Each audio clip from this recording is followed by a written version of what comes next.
মালিক ইবনে দিনার রাহমাতুল্লাহি আলাইহি তিনি নিজেই বর্ণনা করতেছেন তার অতীতের গুনাহের কথা। তিনি বর্ণনা করতেছেন, আমি একজন সেনা প্রধান ছিলাম। আমার একটা অভ্যাস ছিল, আমার একটা নেশা ছিল, আমি মদ পান করতাম, এটা আমার নেশা ছিল। তবে আমি একটা সুন্দরী রূপসী একটা গোলাম ক্রয় করেছিলাম, বাদী ক্রয় করেছিলাম। আমি একটা বাদী ক্রয় করেছিলাম।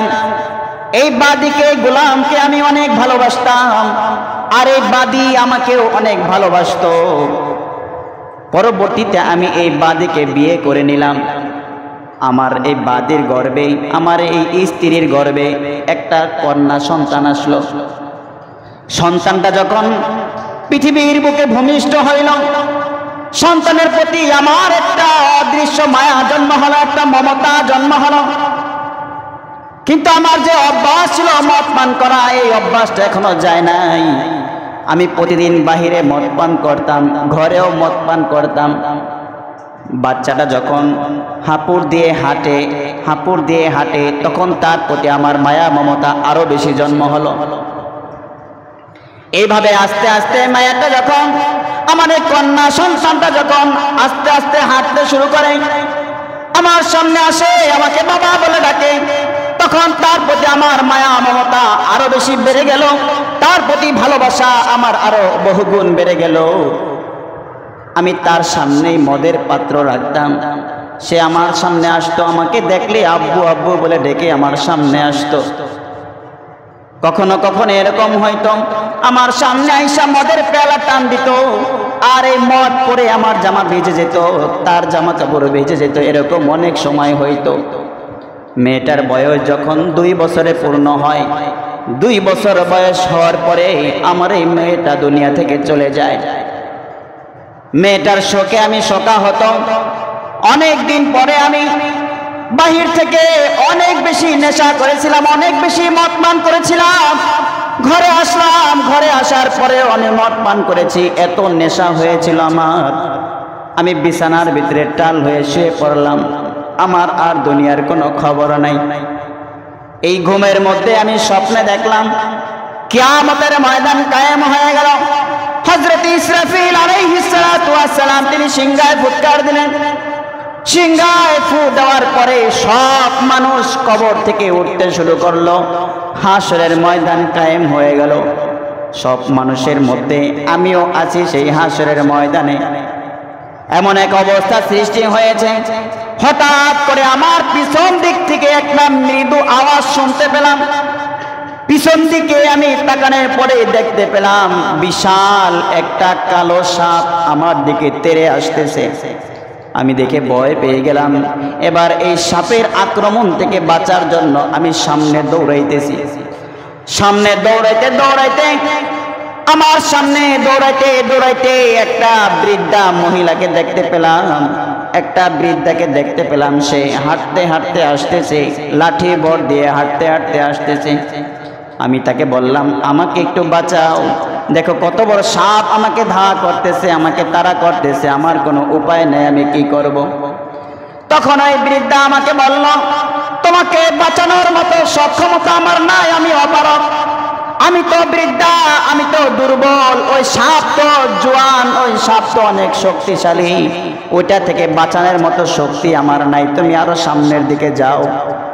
মালিক ইবনে দিনার রাহমাতুল্লাহি আলাইহি বলেন, আমি সামনের দিকে দৌড়াইতেছি। দৌড়াইতে সামনে যখন আমি গিয়েছি তখন দেখলাম নিচে অনেক কিছু দেখা যায়। কি যেন দেখা যায়, আমি নিচের দিকে তাকায় দেখি জাহান্নাম নিচে প্রস্তুত করা হয়েছে। আমি এবার বাঁচার জন্য জাহান্নামে ঝাঁপ দিতে লইলাম, কিন্তু আমাকে একজন বলে, এটা তোমার জায়গা না, তুমি এই দিকে যাও না, অন্য দিকে দৌড়াও। তখন আমি এখানে ঝাঁপ না দিয়ে পিছন দিকে তাকায়া দেখি সাপ আমাকে এখনো তাড়া করতেছে। এবার আমি অন্যদিকে দৌড়াইতে শুরু করলাম। তখন আবার আমার সামনে সেই বৃদ্ধা এসে হাজির। আমি আবারও দেখলাম সে বৃদ্ধা লাঠি ভর করে আসতেছে।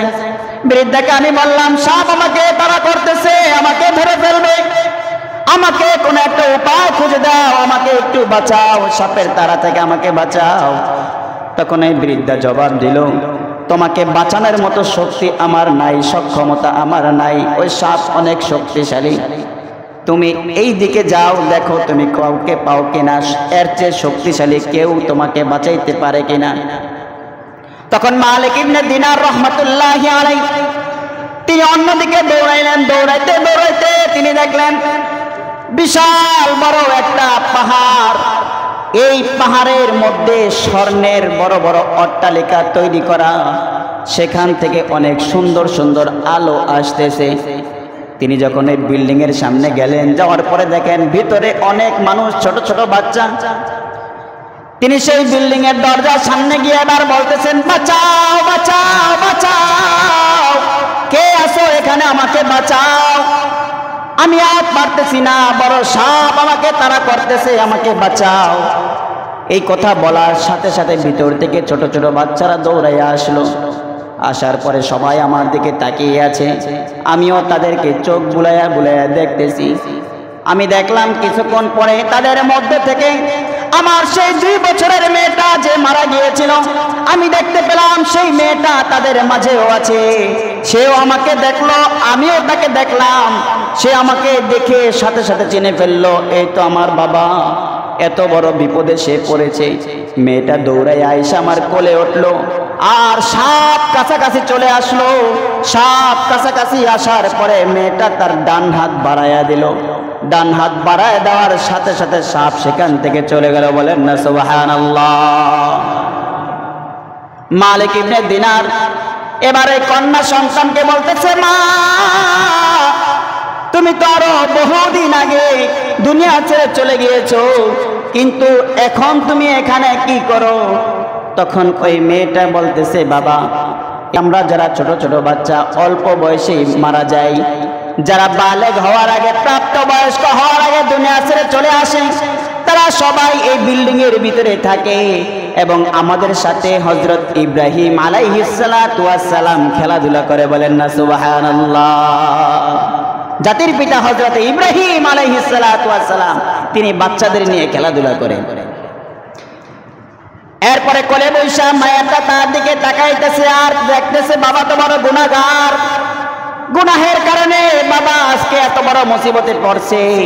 এবার মেয়েটা তাকে সূরা হাদীদের 16 নম্বর আয়াত পড়ে শোনাইতেছে, আলাম ইয়ানি লিল্লাযীনা আমানু আন তাখশা কুলুবুহুম লিযিকরিল্লাহি ওয়া মা নাযালা মিনাল হক وما نزل من الحق ولا يكونوا كالذين أوتوا الكتاب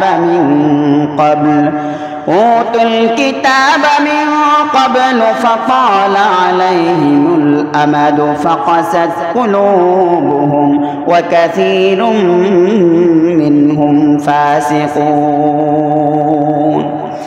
এই আয়াত শোনার পরে মালিক ইবনে দিনার এবার মেয়ের দিকে আশ্চর্যের সাথে তাকায় রইল, অপলক দৃষ্টিতে তাকায় বলতেছে, মা তুমি আবার কোরআন পড়তেও জানো? তখন ওই মেয়েটা বলতেছে, আমরা যারা এই বিল্ডিং এ ইব্রাহিম আলাইহিস সালাতু ওয়াস সালামের সাথে থাকি, আমাদের সকলকে ইব্রাহিম আলাইহিস সালাতু ওয়াস সালাম কোরআন পড়া শেখায়। বলেন না আল্লাহু আকবার। ইব্রাহিম আলাইহিস সালাতু ওয়াস সালাম আমাদেরকে কোরআন শেখায়, আমাদের সাথে খেলাধুলা করে।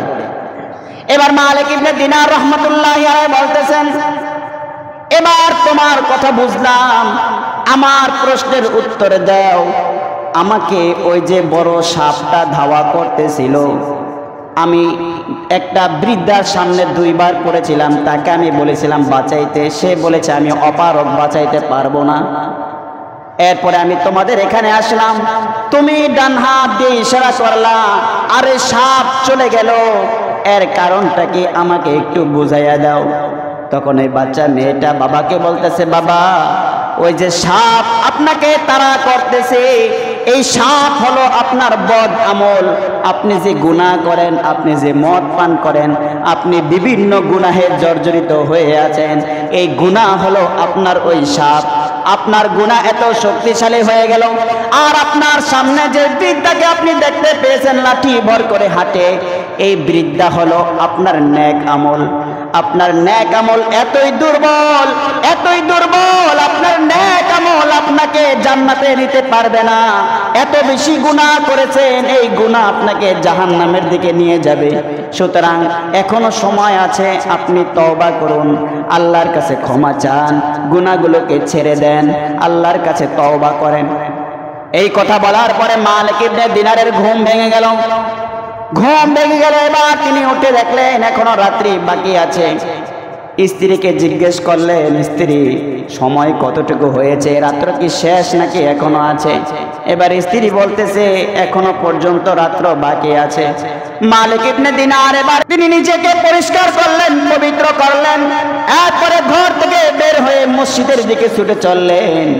মসজিদে গিয়ে এবার আল্লাহর দরবারে তিনি কান্নাকাটি করতেছেন, নামাজে দাঁড়ায়া গেলেন, সেজদা দিলেন। এত পরিমাণ সেজদায় কান্না করেছেন, তার চোখের পানি পড়তে পড়তে সেজদার জায়গাটা ভিজে গেল। এত বেশি কান্না তিনি করেছেন। আল্লাহর কাছে ক্ষমা চাইতেছেন, আল্লাহর কাছে বলতেছেন, হে আমার রব, হে আমার পালনকর্তা, এত বেশি গুনাহ করেছি আমি, এত বেশি অন্যায় অপরাধ করেছি, এত বেশি নাফরমানি আমি করেছি। যদি আমার মৃত্যু হয়ে যায় তাহলে তো আমার জাহান্নাম ছাড়া কোনো উপায় নাই। আমি মনে করি তুমি আমার উপরে রহম করেছো, আমার উপরে দয়া করেছো, এই জন্যই হয়তো আমি এরকম স্বপ্ন দেখেছি। আমি তোমার কাছে তওবা করি, আমি তোমার কাছে ক্ষমা চাই, তুমি আমাকে ক্ষমা করে দাও, তুমি আমাকে মাফ করে দাও। মালিক ইবনে দিনার এভাবে কান্না করতে করতে তিনি ঘুমায়া পড়লেন। কিছু সময় পার হওয়ার পরে আবার তিনি স্বপ্ন দেখতে পান, তার সামনে একটা লোক উপস্থিত হয়েছে। আর সেই লোক কেউ না, তিনি হলেন বিশ্বনবী হযরতে মুহাম্মদুর রাসূলুল্লাহ সাল্লাল্লাহু আলাইহি ওয়াসাল্লাম। তার সামনে উপস্থিত হয়েছে, বলেন না সুবহানাল্লাহ। রাসূলুল্লাহ সাল্লাল্লাহু আলাইহি ওয়াসাল্লাম তার সামনে উপস্থিত হয়ে বলে, মালিক ইবনে দিনার, এবার তুমি মাথা উঠাও, এবার তুমি মাথা উঠাও, আর কাঁদতে হবে না, আর কাঁদতে হবে না। তোমার তওবা আল্লাহ কবুল করেছে, তোমার তওবা আল্লাহর কাছে পছন্দ হয়েছে, তোমার উপরে আল্লাহ তাআলা খুশি হয়েছেন। তোমাকে আল্লাহ তাআলা তো শুধু ক্ষমাই করেন নাই, বরং এই জগতের ওলি বানায় দিয়েছেন, বলেন না সুবহানাল্লাহ।